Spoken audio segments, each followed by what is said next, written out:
Opiate abuse in the United States has skyrocketed, killing more than 70,000 people in 2019 alone. According to the National Institute on Drug Abuse, young adults between ages 18 and 25 are at the highest risk. The majority of drug overdoses are related to opioids. Opioid abuse has become a huge crisis, but is there a way to fix this? After my speech, I hope to inform you on how big this crisis really is and give you some hope in putting an end to opioid abuse. From heroin to fentanyl, opioids are highly addictive. The consequences of this addiction include overdose, self-neglect, neglect of loved ones, jail, unemployment, homelessness, many health effects, and death. Here's a short video showing the sad, ugly truth of addiction.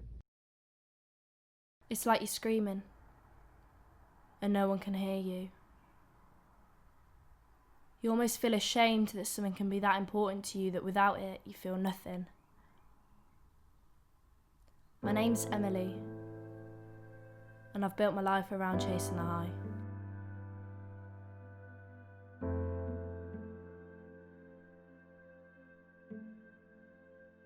I wouldn't call it an addiction, I'd call it my normality. When something hurts your body so bad it stops hurting and you start to shut down. The only thing that feels close to living is something that is actually killing you. It's like you're looking into darkness and you can't find a way out. Everyone around you starts to distance themselves, even your own family turn their back on you. Because the truth is, you're not their little girl, you're just someone who's so dosed up you can't tell the day from the night. No one will ever understand how much it hurts, yet you can't help it. You can't even help yourself. You almost wish you could have all the bad back so you can have a little bit of the good. Alone, broken, helpless, and pain are the thoughts that go around in your head. You almost feel ashamed, but you know when you take it for a few hours you are numb from the world. You're happy,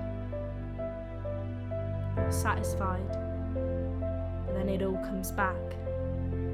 It's like a flood, the truth catches up on you.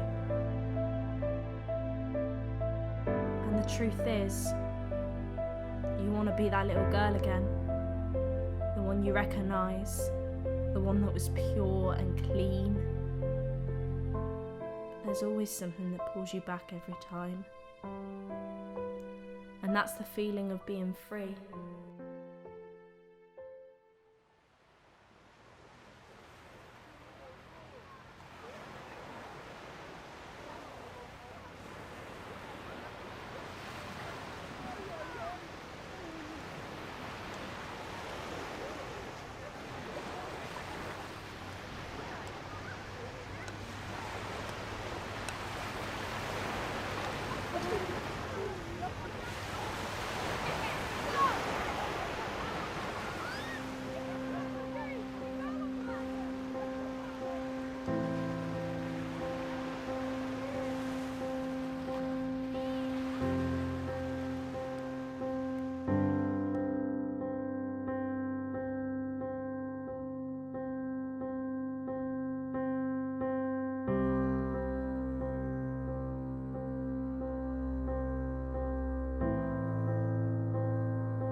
Emily, Emily. Come on. Emily? Shit, come on. Emily, Emily, wake up. Emily?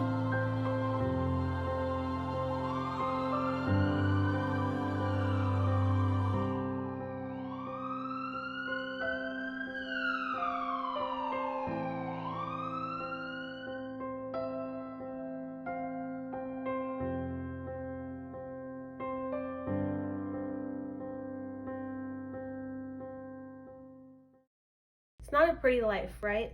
From my personal experience of dating a heroin addict, watching someone you really care about whittle away and become a completely different person brainwashed by these drugs hurts real bad. You will give all your will and heart to help the person, and it's nothing but a sinking ship, slowly, painfully drowning.